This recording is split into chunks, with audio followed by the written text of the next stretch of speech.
بسم اللہ الرحمن الرحیم۔ السلام علیکم تمام اساتذہ کرام کو، تمام طالب علموں کو، طالبات کو، اور مجھے نعیم گھمن صاحب کار میں کہہ رہے ہیں کھلی ڈلی گفتگو کرو۔ 3 دن پہلے میں وقاص اکبر کے ساتھ، اب وقاص اکبر کا حوالہ دیتے ہی آپ کو آدھی بات سمجھ آ گئی ہوگی کیسی بات ہے۔ صبح 6 بجے نکلے تو پہلے شیخو پورہ ننکانہ صاحب 2 کالج وزٹ کیے، پھر فیصل آباد میں دوپہر تک کچھ کالجز وزٹ کیے، بورڈ میں میٹنگ تھی، شام کو جھنگ کے 2 کالج وزٹ کیے، کوئی 4 ساڑھے 4 بج گئے۔ اب وقاص اکبر ہے نہیں ہوتا تو مجھے زیادہ مزہ آتا، اس نے وعدہ کیا تھا آنے کا، تو اس کے علمیت کا بھی اندازہ لگایا، پھر اس کے جذبات اور شوق کا بھی اندازہ لگائیے۔ میں نے اسے ایویں ہی کہہ دیا کہ یار جھنگ بڑی مشہور جگہ ہے، یہاں پہ ہیر رانجھا دفن ہے۔ اس کے بعد اسے جب پتہ لگا اچھا ہیر رانجھا اتنے دفن ہے، تو اس کے شوق کا عالم دیکھنے والا تھا۔ جب میں نے سر منتے مانی، میں نے ابھی جانا ہے، میں نے کہا 15 منٹ ہوئے تم نے جو منتے مانی ہے تو ابھی پوری کراتے ہیں۔ میں نے اپنے اچھا مجھے بھی پتہ نہیں تھا، یہ تو پتہ تھا جھنگ میں کسی کا، لیکن اب اتنی ڈیولپمنٹ ہو چکی ہے کہ رستے کا نہیں پتا، تو میں نے اپنے کزن کو بلایا، وہ میں مائی ہیر پہ ہیر رانجھے کے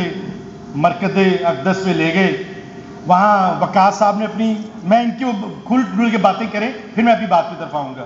منتے پوری کی جو 15-20 منٹ آدھا گھنٹہ پہلے انہوں نے مانی تھی۔ ہم اس وقت سے پریشان ہیں، آلریڈی وہ ان کی 2 منتیں پوری ہو چکی ہیں، کئی منتیں پیچھے میں۔ سو وہاں وقاص اکبر کی میں نے تصویریں اتاری، وہ مجھے کہتا رہا کہ سر ایک تصویر آپ کی بھی اتارنی ہے،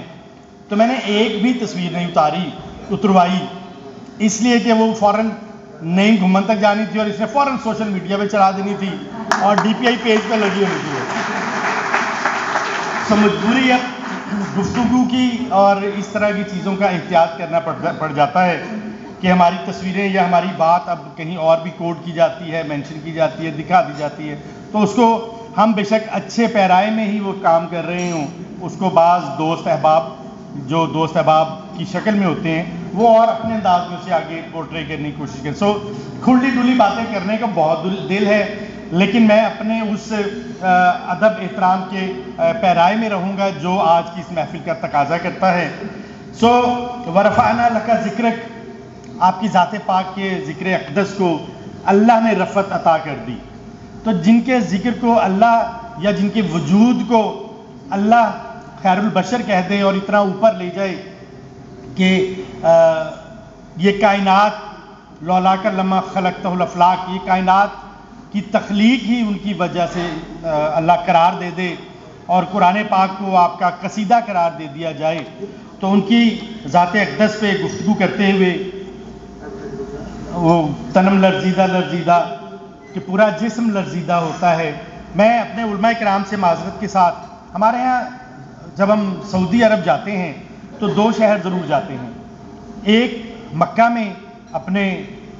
خدا کی حضور میں حاضری دینے کے لیے خانہ کعبہ کے سامنے، اور ایک دوسری اہم ترین حاضری جو دراصل کعبے کا بھی کعبہ ہے، پہلی حاضری یا افضل ترین حاضری کہہ لیجیے۔ اگر میں علماء سے معذرت کے ساتھ، اب چونکہ کھل ڈل کے باتیں کرنے کی اجازت دی ہے، تو اگر کوئی فتویٰ یا کوئی کسی نے بعد میں اعتراض کرنا ہو تو نعیم گھمن صاحب میرے جانشین کے طور پہ موجود ہوں گے۔ اس کے بعد پھر روضہ رسول پہ حاضری۔ ہمارے علماء سے معذرت جو میں نے اس لیے کی ہے کہ ہمیں ہمیشہ اللہ سے انتہائی ڈرا کے رکھا گیا، بڑا ہیبت ناک ہمارا خدا ہے، نعوذ باللہ من ذالک۔ بالکل ہمارے علماء ہمیں دوزخ کی باتیں بتائیں گے، جب بھی اللہ کی ذکر ہوگا اللہ تنو دوزخ چھوڑ دے گا، اللہ تنو فلاں کرے گا۔ کسی عالم دین کے منہ سے میں نے یہ دعا نہیں سنی کہ اللہ تمہیں جنت میں بھی لے کے جائے گا۔ یہ دعا مائیں دیتی ہے، یہ دعا کوئی ولی فقیر ہی دیتا ہے کہ اللہ تنو جنت بھی۔ اینی وے معذرت سے، جب ہم خانہ کعبہ میں جاتے ہیں تو وہ ہماری ایک تربیت چونکہ ہوئی ہوتی ہے، تو خانہ کعبہ کو دیکھتے ہی ہم پہ ایک ہیبت طاری ہو جاتی ہے، ہم ڈر جاتے ہیں، ہم گھبرا جاتے ہیں۔ جیسے بھی سر نے کہا کہ جب کعبہ سامنے نظر آتا ہے تو واقعی کعبے کے میں بھی جب پہلی مرتبہ گیا تو باقاعدہ کعبے کا اتنا بڑا دروازہ تھا، پتہ نہیں کس چیز کا وہ بنا ہوا تھا، میں دھاتے نہیں گنوا سکتا۔ میں رائٹ سائڈ پہ تھا، سامنے جیسے ہی کعبہ آیا تو میرا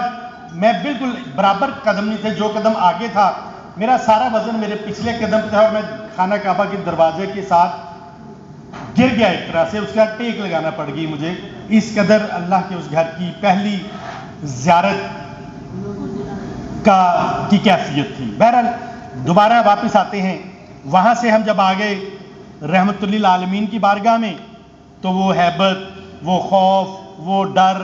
وہ دوزخ، وہ سب کچھ بھول بھال کے پھر آنکھیں بھی اشکبار تھیں، وجود بھی لرزہ تھا، لیکن اب یہ لرزہ اس بیرونی خوف کی وجہ سے نہیں تھا، یہ لرزہ میرے اندر سے تھا، یہ اب میں اندر سے رو رہا تھا، کانپ رہا تھا۔ تو یہ فرق ہے۔ تو جیسے یہ جملہ بتانے کی ایک خاص وجہ ہے۔ سو یہ جو اندر سے آپ کے اندر خوف طاری ہوتا ہے، مثلا کوئی میرا بڑا پیارا اسٹوڈنٹ میرے سامنے آئے تو گھبراتا ہوا آئے گا، حالانکہ میں بڑا پولائٹ، شفیق، نرمی، محبت، تعاون، پیار، اپنائیت کے ساتھ اپنے طلباء کے ساتھ پیش آنے کی کوشش کرتا تھا۔ اب تو یہ استادی کا منصب تھوڑا دور ہو گیا مجھ سے۔ بہرحال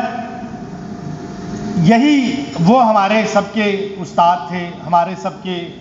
مبلغ تھے، ہمارے سب کے تربیت کنندہ تھے۔